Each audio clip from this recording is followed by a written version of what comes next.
Senator Tom Cotton, Republican of Arkansas and chairman of the Senate Intelligence Committee, joins me now. A few things to get to. Let's start with your response to, for example, Senator Kaine, who says this was illegal. He's going to put a War Powers Act resolution on the floor of the Senate. Well, Dana, President Trump has the inherent power under our Constitution and as commander-in-chief to use military force to keep our nation safe. In this case, from the vast missile arsenal that Iran has and was expanding, much bigger than our missile defenses. And we've had presidents conduct this kind of operations going back to the beginning of our republic. For that matter, conduct them in the Middle East. Thomas Jefferson struck the Barbary pirates just off the coast of Libya more than 200 years ago without a vote in Congress. And speaking of Libya, Barack Obama toppled Muammar Gaddafi in Libya 15 years ago without a vote of Congress, even though he was a de facto American ally by that point. The difference is that President Trump is attacking a 47-year implacable enemy. And how do you respond to people who say that President Trump this is a war of choice, not one of necessity? Well, it was absolutely necessary to confront the large and gathering danger on the horizon of Iran's vast missile arsenal. Dana, they have thousands and thousands of missiles, much more the combined air defenses of the United States, our Arab friends, and Israel. And that gap gets much worse every month. I can't get into details, but every month it gets much worse and more dangerous. That's an unacceptable risk for the United States.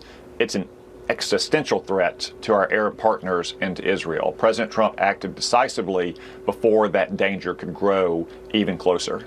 Senator, could you speak to the concerns about domestic terror threats out of this? We have, of course, this suspect in Austin, Texas, who was brought in after a terrible shooting, killed 2 people, wounded 13 others. He apparently was wearing a Property of Allah sweatshirt, and there has been worries about sort of homegrown terrorism or things that could happen here. And we're in the middle of DHS having a partial government shutdown. Dana, I can tell you that the administration is always vigilant about the risk of terrorism inside the United States. Unfortunately, we had a wide open border for 4 years under Joe Biden.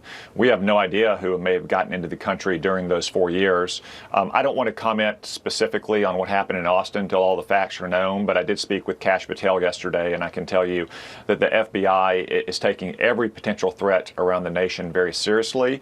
This is, by the way, another very compelling reason that we need to fund the Department of Homeland Security immediately. The Democrats are highly irresponsible to keep Homeland Security unfunded while we're in the middle of a war against the world's worst state sponsor of terrorism. Today, you are going to be a participant in watching the Medal of Honor ceremony that President Trump is going to hold. And you're particularly interested in, let me put up the names of the 3 who are going to be honored today. Master Sergeant Roddy Edmonds, that was posthumous, of course. Staff Sergeant Michael Hollis, also posthumous, and Command Sergeant Major Terry P. Richardson. Tell us more about your involvement in trying to get Sergeant Edmonds this award.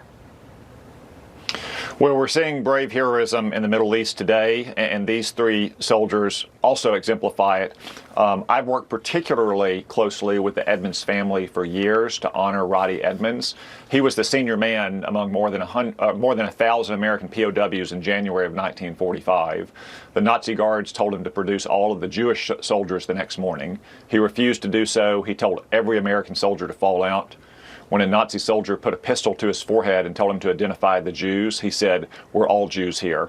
You can shoot me if you want, but my men are very loyal." The Nazi guard dropped his gun and walked away. Roddy Edmonds saved hundreds of American Jewish soldiers that morning that has gone on to produce thousands and thousands of their descendants. It's a great tribute to Roddy Edmonds, and I commend President Trump and Pete Hegseth and Dan Driscoll for finally giving him the Medal of Honor he deserves. Well, I look forward to learning much more about him and that story and the others. And thank you for being on America's Newsroom today. No doubt we might see you sometime the rest of this week. Thank you, Dana.